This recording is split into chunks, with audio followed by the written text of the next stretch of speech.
Well, hello, my reader and writer friends.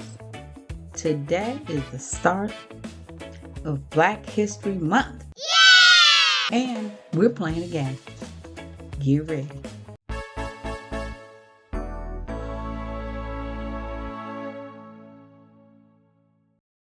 Welcome. If you are new here, I'm Angela. This is AKHarrell Writes. And if you are, coming back, what's shaking? Now, I know I said I wasn't going to, get into this. But with the way things are going on around this country, some of y'all need this.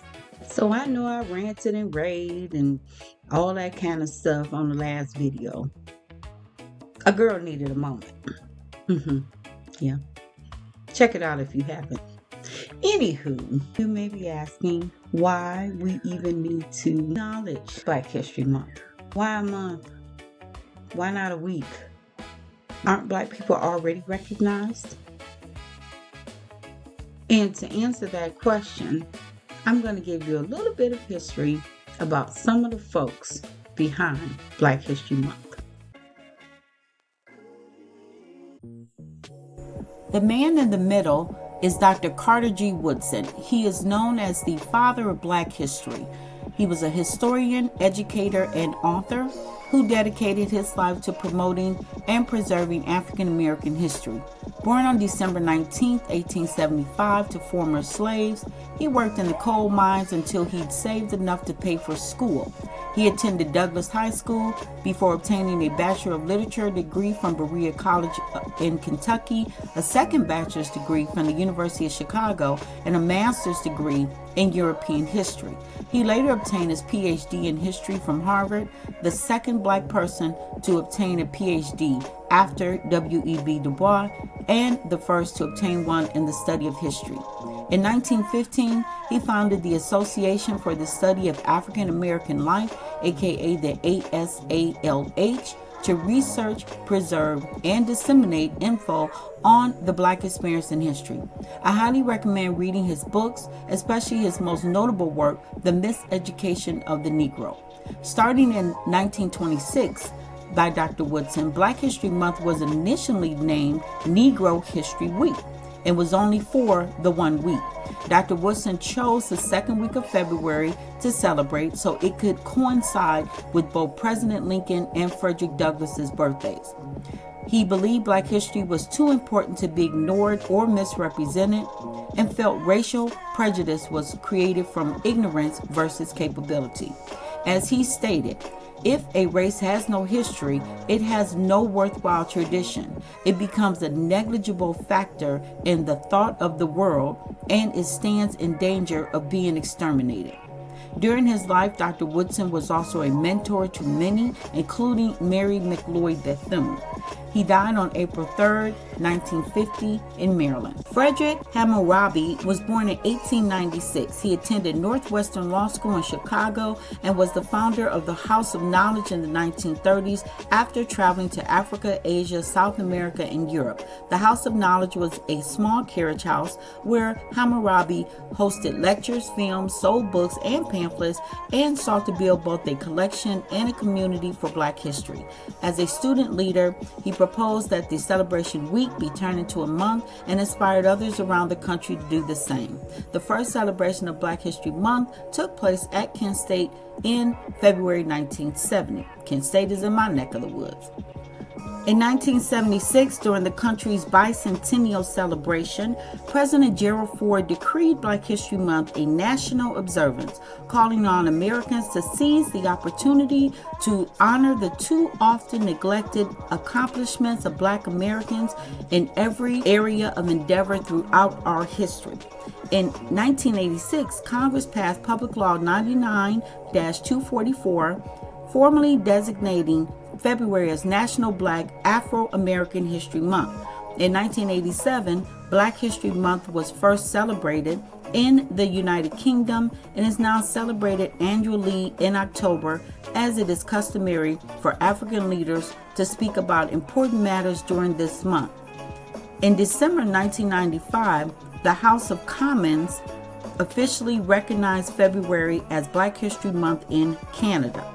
Since 1976, every U.S. president has designated a theme for the month.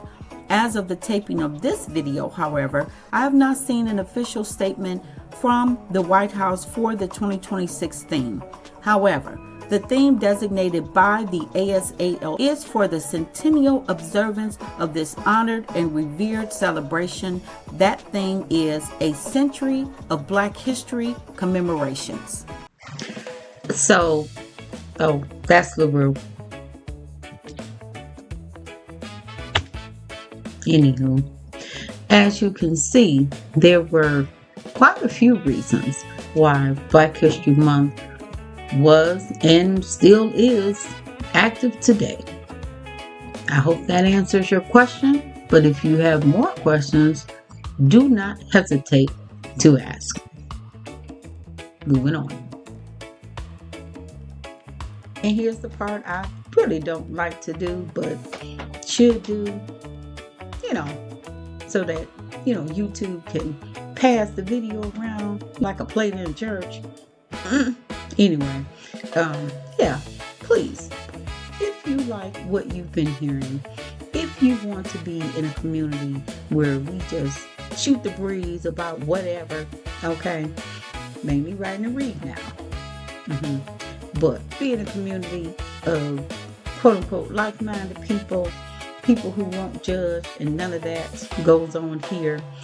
People who just want to support each other in their writing and reading endeavors, then subscribe, like, share, all the good jazz.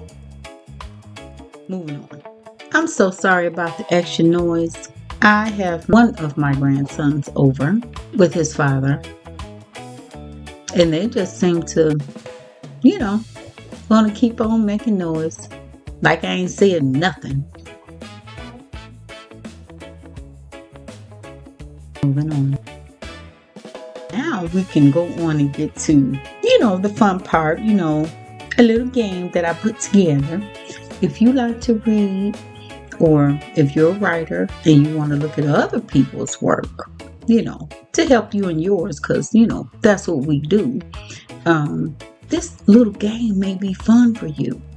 Let me get to it. Hold on. Okay. So I'm going to show y'all like the little template. Then we'll go over the rules, and then I'll give you, some suggestions to maybe get started if you kind of don't have an idea what you want to put in the little boxes. But I think y'all can handle it. Okay, so this was supposed to come out as a grid, but obviously it did not. There should be 9 boxes here. Sorry about that. Let's see. So I'll just do a quick explanation of all of the categories. So the first category is a beautiful cover. Pick a book that you just love the cover. The next is the authortuber. That means pick a book that an authortuber has written. Then we have multiple identities. That means to pick a book by a Black author who also has another identity, whether that be LGBTQ, whether that be disabled, whether that be single motherhood, something to that nature. The next is a classic. Please pick a book that is considered a classic by a Black author. Next is nonfiction. That's pretty self-explanatory. The next is uncomfort zone. This is a book that you will pick in a genre that you do not normally read or that is uncomfortable for you. The next is self-published. Please pick a book by a self-published author. And next is historical fiction, because this is my favorite genre. I would like you guys to try it. So please pick a book, a historical fiction. Again, we'll look at the rules in a minute, but according to the rules. And lastly is a debut. Please pick a debut book because, again, everybody can learn from a debut author, whether it's a newbie writer who is trying to, look at how their counterpart may be writing, or an experienced author trying to see something fresh. Okay, so there you go. Those are categories. Black History Month Book Game Rules. 1. All books must be written by a Black author. 2. Books cannot perform double duty, meaning you cannot have a book that can be in the historical fiction category and also be a debut author. You need to have 2 different books.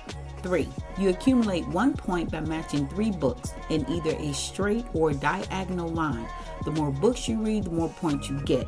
4. Accumulate extra points for posting an online written and or video review. Must show proof of review.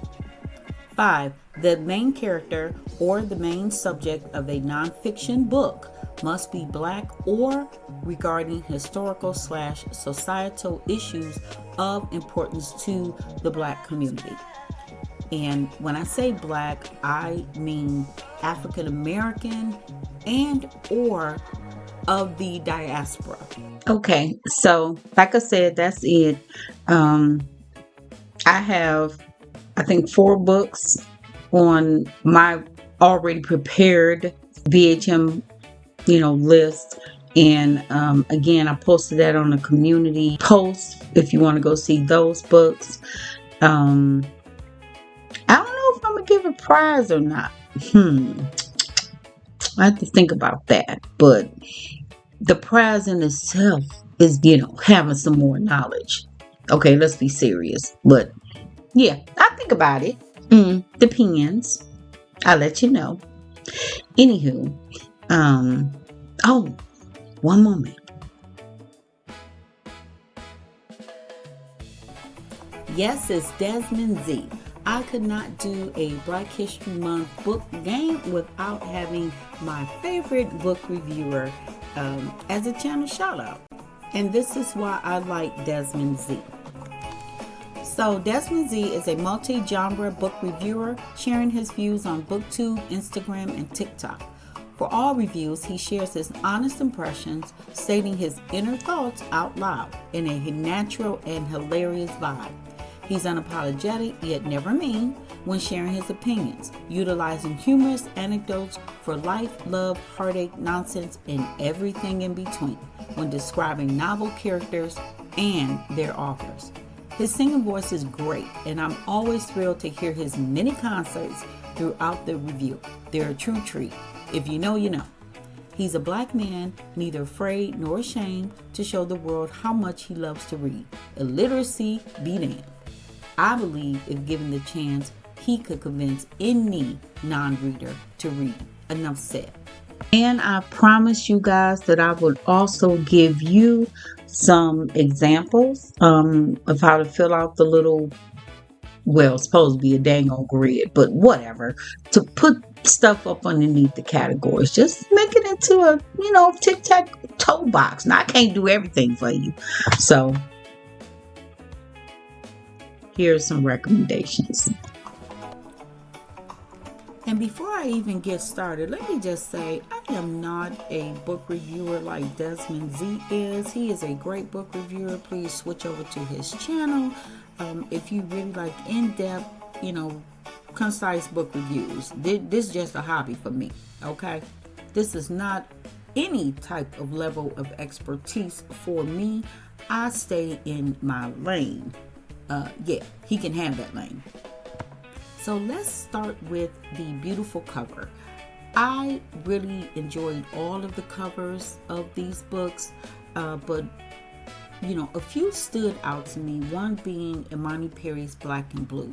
I also really loved the cover by the authortube, and I really enjoyed the cover by the debut. I really liked all of them, to be honest. But that mix of realism plus art on Imani Perry's cover really drew me in.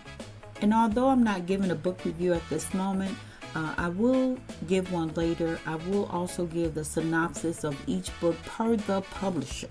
So here is the synopsis for Imani's book of Black and Blues, How a Color Tells the Story of My People.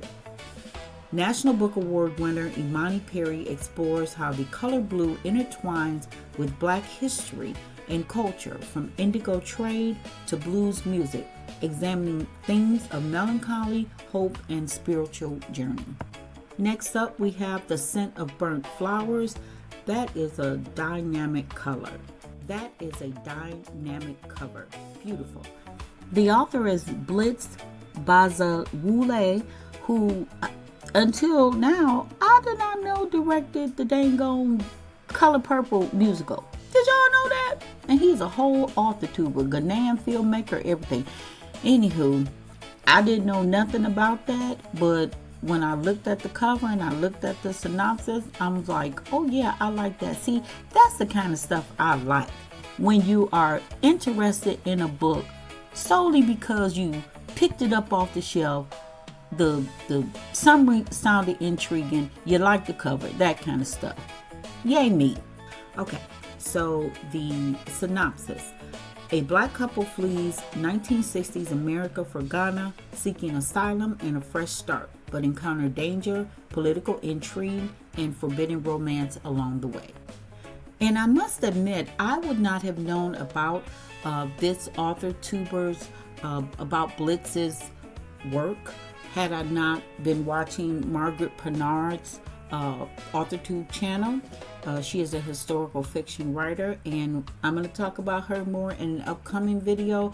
But she actually is doing a Black AuthorTuber readathon, and in that video, which I will link below, she has put up several Black AuthorTubers with their works, and you can go check it out. She's got a little spreadsheet and everything, and so I thought that was real cool. But yes, I found this book because I watched Margaret, and she's just doing a phenomenal job getting the word out about Black writers, in particular Black AuthorTubers. So yeah, go check her out.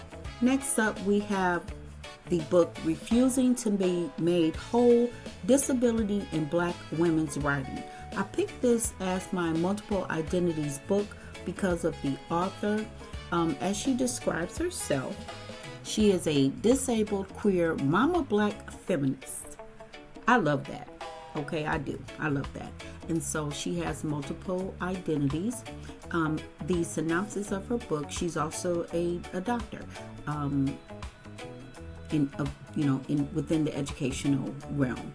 Okay, so it's described as examining how contemporary Black women authors, late 70s and onward, frame disability as a central, often traumatic aspect of Black womanhood. It argues these authors reject traditional queer narratives, instead using Africanist spirituality to reframe disability as a communal spiritual experience. Love that. And as you guys know, I am a disabled African American writer with more things in the bag here, but yeah, so it's great to find other writers who also identify as such. Up next, we have the classic novel by Langston Hughes called Not Without Laughter. As you guys know, Langston Hughes is is my favorite poet. Okay, yes, love his work. And I really had not ever really taken a deep dive into his other mediums, including his novels. I have seen one of his plays before. I think it was called Mulebone, so that was great. But yeah, here's the synopsis. A young African American boy grows up in a small Kansas town, surrounded by a family of strong women who shape his understanding of the world and his place in it. So yeah, very excited to be reading that soon. Up next, we have my choice for nonfiction. It is a book called Black Faces, White Spaces, Reimagining the Relationship of African Americans to the Great Outdoors. This is by Carolyn Finney, and the synopsis. This book explores why African Americans are underrepresented in outdoor recreation and environmentalism, examining how cultural understandings of nature have been shaped by slavery, Jim Crow, and racial violence. Now, the reason why I picked up this book is because I don't know if you guys know or remember, but I have always wanted to live in an RV full time. Okay, that's another dream still on the plate. Okay, yes it is. And so, trying to connect with, nature and stuff, trying to get over, the whole stigma of, black folks aren't, don't go outdoors, don't swim, all that kind of nonsense. I really am interested in reading this book. So yeah, excited about this one too. Dun dun dun. Okay, now we are at the uncomfort zone. Again, this is a book that you should pick in a genre that makes you feel, a little bit uncomfortable, something you don't normally read. And so my uncomfort zone is horror. If you know, you know me, okay? And I saw this book, it just seemed interesting to me. It is a BCALA Self-Publishing eBook Award winner, fiction. That's the Black Caucus American Library Association. And here's the synopsis. A young girl is forced to work at a cursed summer camp where kids have been disappearing for 52 years. Now, I don't know about y'all, but I went to summer camp before. Okay, I actually went to Bible camp where I got saved. Thank you, Jesus. But when I read that synopsis, I was like, 52 years? Normally you might say 50 years, 40 years. I don't know what's up with the 52, but I'm gonna pay attention to that. So yeah, that is my uncomfort zone book. Up next we have Blood at the Root by Ladarian Williams. Here's the synopsis. A 17-year-old with magical powers discovers his connection to a hidden magical HBCU while searching for answers about his mother's disappearance and confronting ancient evil from the Haitian Revolution. It was named a Best Young Adult Books of 2024. And so, yeah, I actually had a couple of young adult books on here. Now, I don't normally read young adult, but some of these just sound interesting. Like if I was at a library, I'd be like, oh, this is nice. The cover is fabulous too. Like all of these books have fabulous covers. But anywho, going back to this, the reason why I picked up this book is actually because I kept hearing this young man's name. I don't know where I kept hearing it. Maybe at the library or something, whatever. Anywho, I said, well, I'm going to go ahead on and pick this up now. The title kind of scares me. I'm assuming it's a fantasy book. I'm not, too, much into fantasy books, but I will try it, right? I will try it. Ooh, you know what? I might have picked his book up, or his name might have, had me thinking, because his last name is Williams. And my mother's whole family's last name is Williams. And, ooh, wouldn't that be something if we was related? I got to check that out. I'll let y'all know later. Next up, we have The Queen's Spade. And, oh, again, another beautiful cover. Like, man, these Black writers are slamming with these covers, okay? I must say. Okay, so here's the synopsis. In 1862, Victorian England, Sally, a kidnapped African princess and Queen Victoria's goddaughter, plots revenge against the British Crown while navigating dangerous court politics and an arranged marriage. This is a gothic YA thriller. And they talking about this stuff in a YA. Listen. It's picked for Best Young Adult, so yeah, they can talk about some stuff like this and get our young readers to understand some history. I'm all for it, okay? And the reason actually why I picked up this book was because I was doing some research. Y'all know my book is historical fiction. and I was trying to do some like research to think about how it was in other countries, right before the Civil War. And I actually came across this story about Queen Victoria's goddaughter and wanted to know more about it. And so now I'm telling you, the Lord will lead you where you need to be, okay? And so how I just happen to just see this come up, I'm real interested. So another exciting one. I'm interested. I'm interested in all of them, but some things are just like just kind of weird how they come to you, right? And the last book, but certainly not the least, is a book called Blood Mercy by I.S. Jones. And it has an introduction by Nicole Seeley. And so, here's the synopsis. A reimagining of Cain and Abel as sisters, navigating sexuality and faith in a remote wilderness while competing for their father's attention and questioning God.